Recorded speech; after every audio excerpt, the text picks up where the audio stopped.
this game is cool. Neon White, developed by Angel Matrix and published by Annapurna Interactive Studio. This is their 24th publish since, 2016. That seems like a lot, and I see Stray there, so I guess these guys also publish Stray. Anyway, I'm not going to bother with the Wikipedia for the same reason you shouldn't. It's for nerds who aren't playing Neon White, and we could both just be playing Neon White right now, so if you'll just pardon me.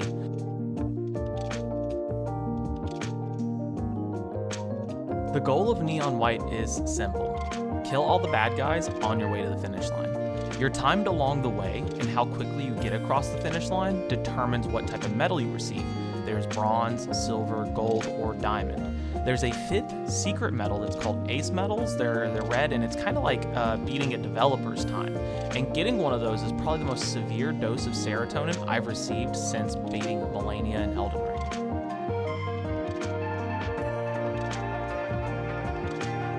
How you kill those demons is mostly up to what cards are around to pick up. See, cards are turned into weapons when you use them and movement options when you discard them. The pistol can be used to kill demons or used to double jump as an example.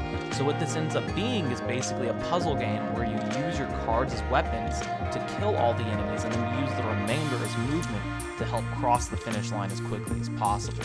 Already a pretty tight gameplay loop that works well for people like me who obsess over figuring out the best way to clear a level.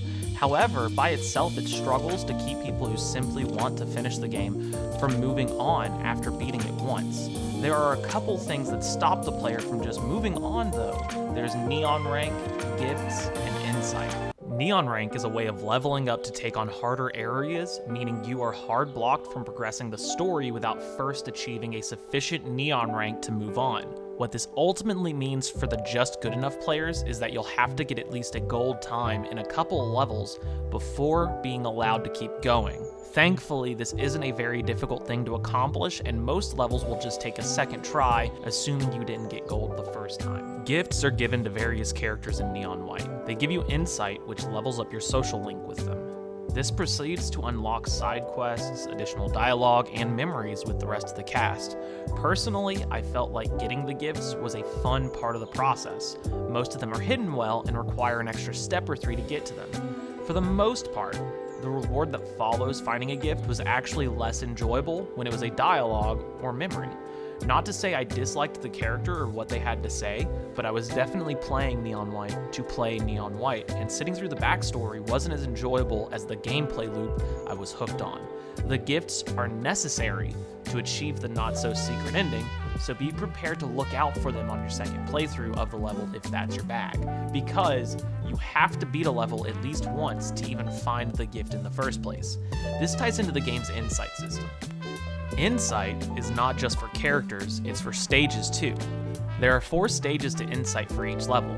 Getting a diamond medal on a level guarantees enough insight to automatically max out that stage to level 4. Gold gives 3, and so on. At the first stage of Insight, Bronze, you can find gifts hidden in the stage. At the second, Leaderboards, third is the ghost of your best run to help pace yourself, and fourth is a guided hint on how to clear the stage for at least a diamond medal. Clearing the stage multiple times at a lower level does grant small amounts of insight, but generally, most stages are laid out with a pretty obvious path to at least gold medal, so you can move on with your day if 100%ing it isn't your goal.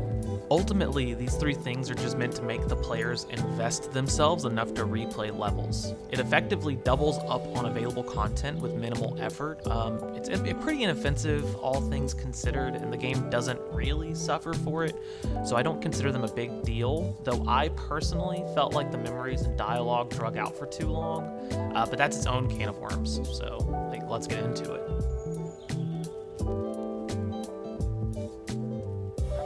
I'm going to be as clear as possible here. The story is the weakest part of Neon White.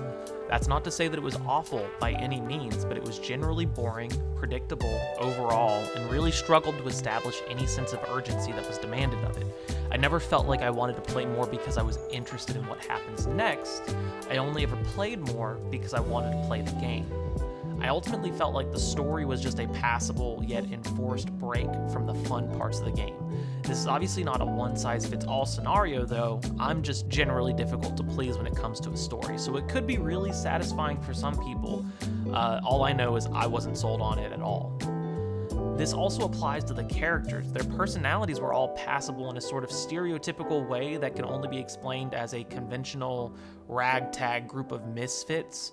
I liked the personalities that I normally like in stories like these, and I disliked the personalities that I normally dislike as a result. And that kind of speaks for itself, you know?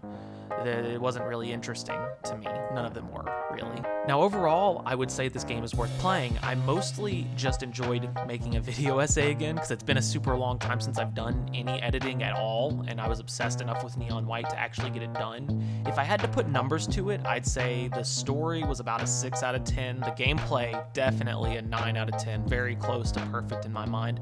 And the grind to 100% was about an 8 out of 10 overall. Now, I suck at math, so I'm going to say that means Neon White is an 8 out of 10 overall because of how little the story forcefully intersects with the gameplay. I feel like it could have been better if the story had been interesting, even remotely, because I truly enjoyed the gameplay loop, but that's just me. Let me know what you think, or don't.